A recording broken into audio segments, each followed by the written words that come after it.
Let's continue our discussion of microtonality and tuning on the continuum. The continuum and the ContinuuMini, but we'll talk about the continuum in this video, is a truly continuous pitch surface, and it has incredible resolution down to about 0.1 cents. So it's probably the most accurate pitch synth that you can find.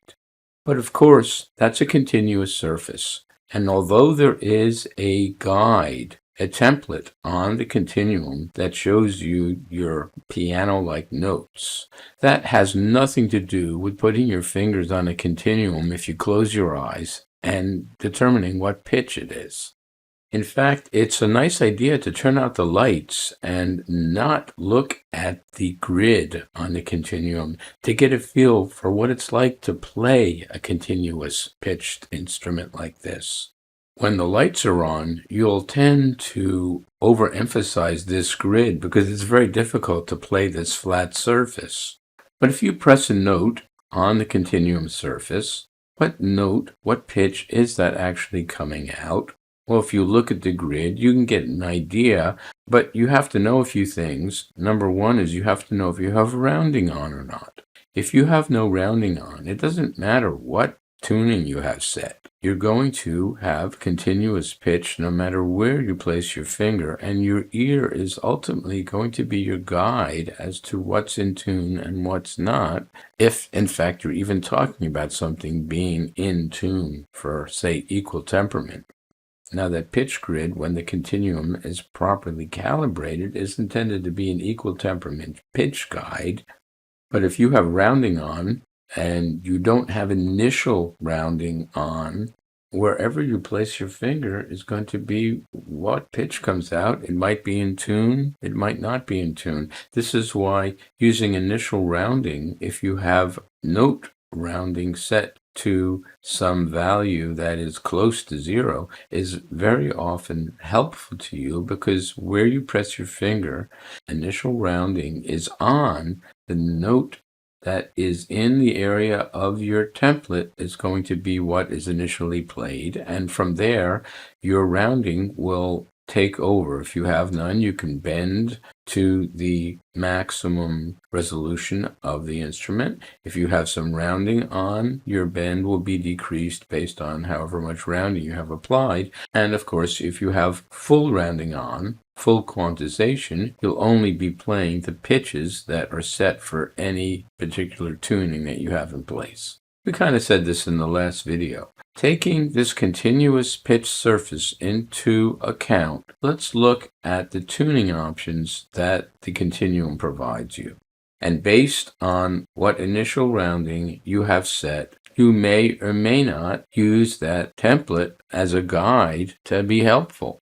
In the editor, you can set your tuning options. The default is equal temperament, but you have lots of other options there. You have end-div options, not all of them. You can program more if you want to yourself, but the continuum allows you these equal division of an octave options, these end-div options. The continuum also lets you select adjust temperament based on whatever note you set, different pitch centers, and the continuum allows you to set up to 8 custom tuning grids that you can load your own tuning in to do almost anything you want. Right now, the pitch table editor, the PTE, is the one application that you can use to do this, but you can write your own, and I have information on how to create your own applications to load your own tuning grids to do any kind of tuning that you like. So let's talk about these 3 options. First, let's just look at the end-div tunings. These are equal division of an octave tunings where the octave is going to remain fixed as it is on your template. So these end-div options will take your octave and divide it into equal parts based on what end-div setting you have set.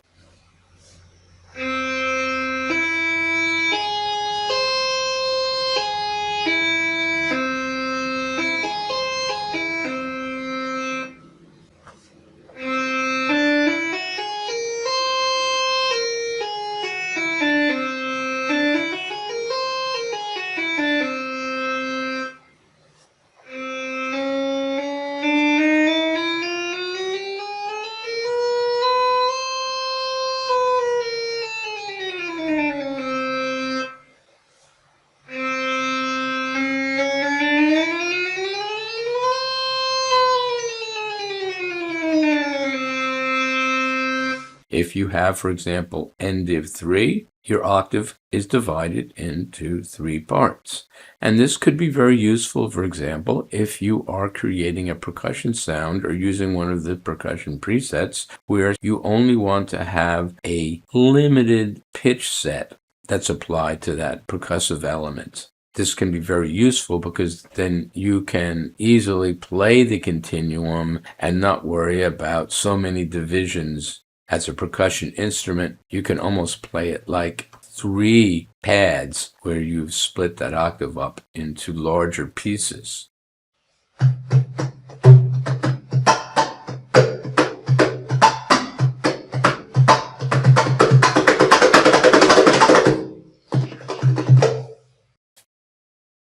Then, let's say you want to have an N-div 6. This is kind of like setting a whole tone scale because you've only divided the octave into 6 equal parts. And that may have some interest for you, especially if you set your initial rounding on.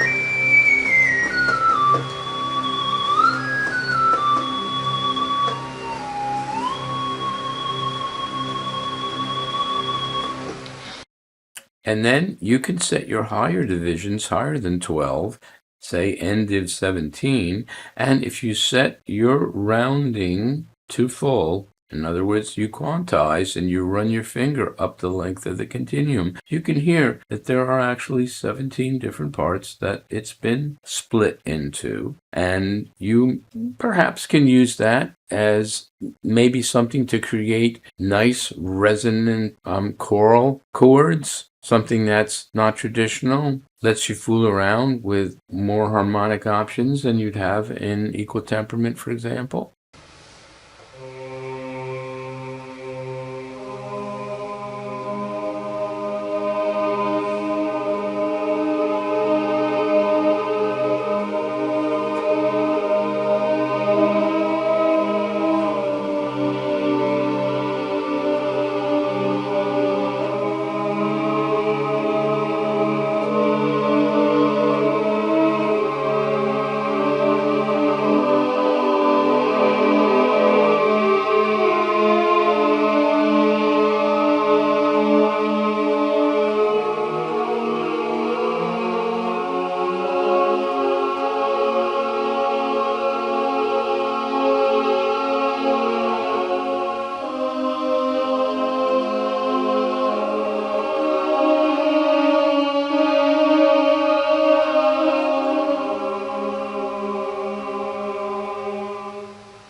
And you can set any of these. Of course, if I set my rounding to off and I play through each one of these N-div options, you'll hear it as just a portamento from your low to high octave. So all these N-div options are going to be useful if you somehow manipulate your rounding to make them case-by-case sensitive for your particular application. The editor also supports just tunings using the ratios that I list here. These are what I tested. They might be a little off in some cases, but they're pretty close to this. My testing was within 0.5 cents of each of these ratios. These ratios are maintained depending upon which note of the scale you select. I have them listed here for the just C scale, but all the others use the same ratios. It's just they start the base 0 offset on the note you select. And of course, like any of these tunings, you're not going to hear it very well if you have no rounding set. So if you're using one of these just tunings, you can set your initial rounding on, or of course set yourself for quantized operation. And if you don't like these tunings for your just temperament, well, you can then bring up a tuning grid, and using the pitch table editor, you can set any set of ratios you desire.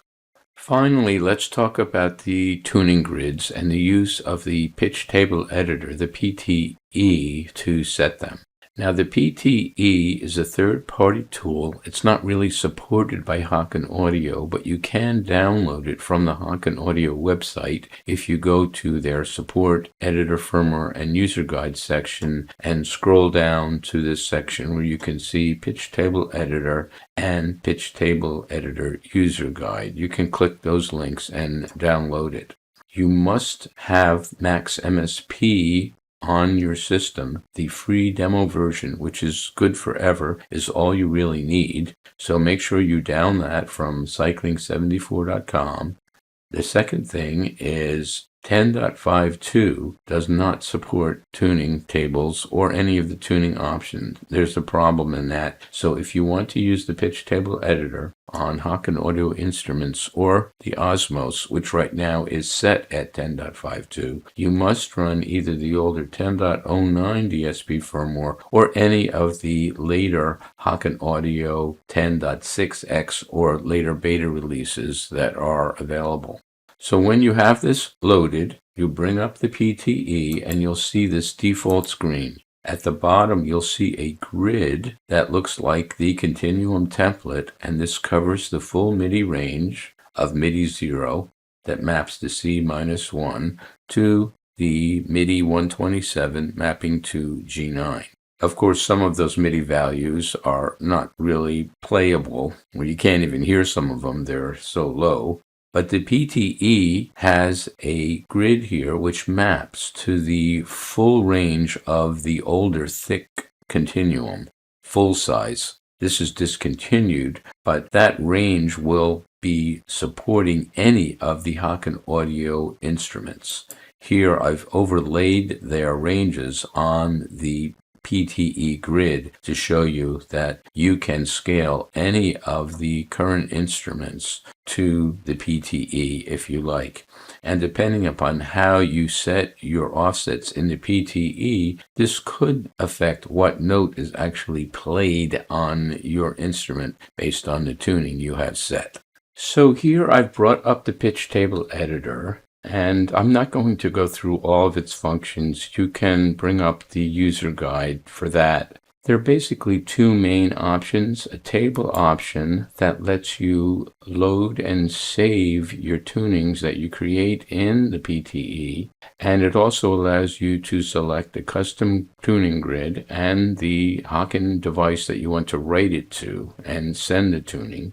And then there's the edit function, which lets you set your tunings and your scalings. We'll go through a few functions here. Now, as we said, the tuning goes from MIDI 0 to MIDI 127, and the outer ranges of that really are not that playable on your instrument, but you still can set those tunings if you want over the full range of MIDI, or if you want, you can set a tuning starting at any place on your fingerboard, and you can in fact have one section of your fingerboard playing one tuning and then set another to play another tuning if you want. So the basic way this works is you have a location and a pitch offset.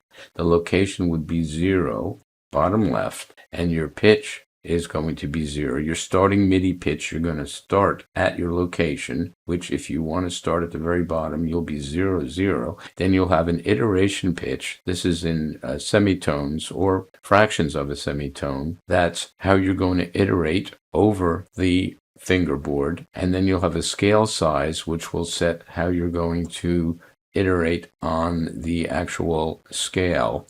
We'll see how that works. Let's start by setting this to something besides 1 and 1. If it's set 1, 1, that means equal temperament. You'll be moving up your scale in iterations of 1 semitone. Let's set this to 2, however. In other words, we'll move in iterations of 2 semitones, basically whole tones, not semitones. I'll enter that, and you'll see the scaling is reset. Because we're moving every 2 semitones, I'm going to move through the whole range of my fingerboard twice as fast now. And if I set this the way it is now, obviously I'm going to be playing nothing down here that I can hear, and I'll run out of range. So what I want to do is reset my location of my pitch to make more sense for this tuning. And let's say I'll set the location at, say, 24. This means I won't be doing anything to the lowest notes here. Those will be maintained at the current tuning. I probably won't be playing those anyway, so I'm not really concerned. But I want to start my tuning on C here, because that way I will map at least octaves to the right notes on the fingerboard. Now I've started my pitch down here at 0. You can see I'm still going to run out of room at the top notes of my fingerboard. And remember, this is the full size. Most of the other instruments, the slims and the ContinuuMini, fall within an inner range here. So if I set this tuning, let's just do it the way we have it here. I'll go to Table, set my continuum. I want to write to my continuum, though I could write to a Mini or one of the other Haken audio instruments. Again, Osmose is not going to be supported unless it's running something other than 10.5.2. And I'll set the first of my possible 8 tuning grids. Right? So I can set 8 different tunings and select them in the editor. I'll go and I'll send. And you'll see it'll start sending from my 0 location. And so the bottom notes will still be tuned in equal temperament. But from this location on, I'm going to be tuning in whole tones all the way up the scale until it reaches its max point here. And I'll run out of range at that point.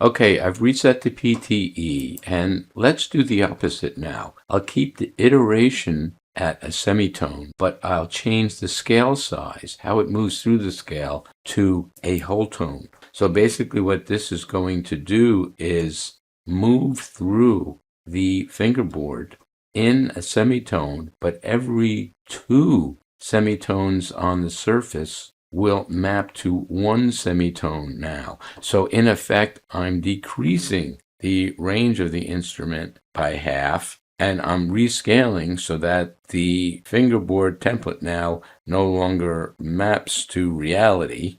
Of course, what this will do, if I start at 0, I'm going to be very low on my range as I move through the entire fingerboard. So what I might do in this case is start at a higher number. Let's say I start at 12. This way I'll have a more reasonable range that my instrument will play in. And of course I can start that at any pitch value I want, but let's just go through and we'll set this one up. We'll send that again, and I'll now play as I did before, and you'll see every 2 notes on the fingerboard surface now will map to a semitone.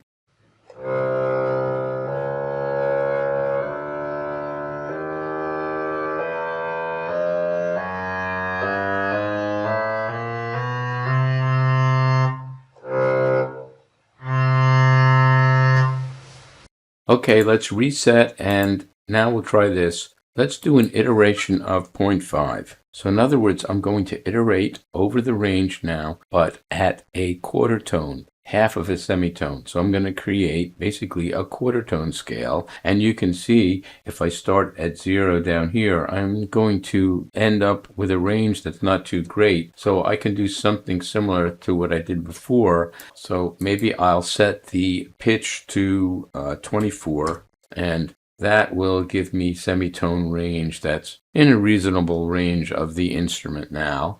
And I'll send that, and let's see what that sounds like.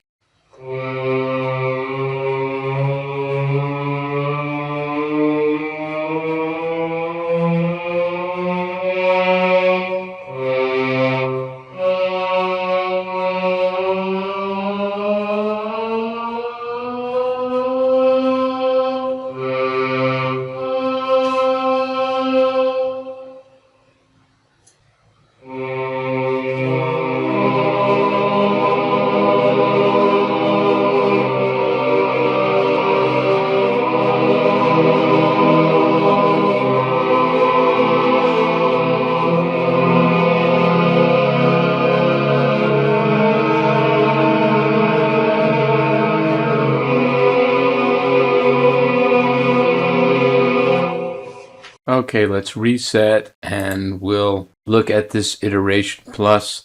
This allows me to set growth rates for pitch and size of the interval. So what we can do is, let's say pitch grow, we'll set that to 0.1, and you can see it's basically growing at a rate that's giving me some kind of a curve, and I can now do a size grow, let's say 0.05, and here you can see every iteration is a little bit larger interval as it grows. So this can create some interesting tunings that are unique. Maybe I want to offset this a bit so that I get more range out of it. And there we go. Let's see what this sounds like as each interval gets increasingly larger.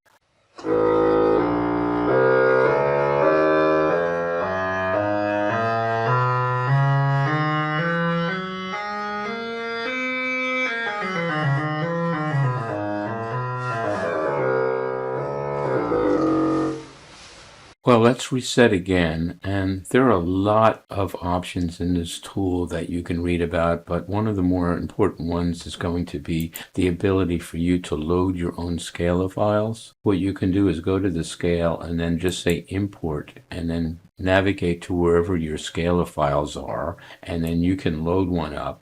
Say this Boland-Pierce scale. We'll open that up, and it will show you the basic scaling, and then you can move it around based on your location and pitch. If you want to, you could start it at 60 and move from there. And in that case, if I paste it in now, you can see it's rescaled from note 60 up. We have our new tuning, and equal temperament, whatever was there before, is going to be maintained up to your note that you specified here, 60 in this case. Well, we can reset, and of course, if you wanted to, you could go and import that same scale.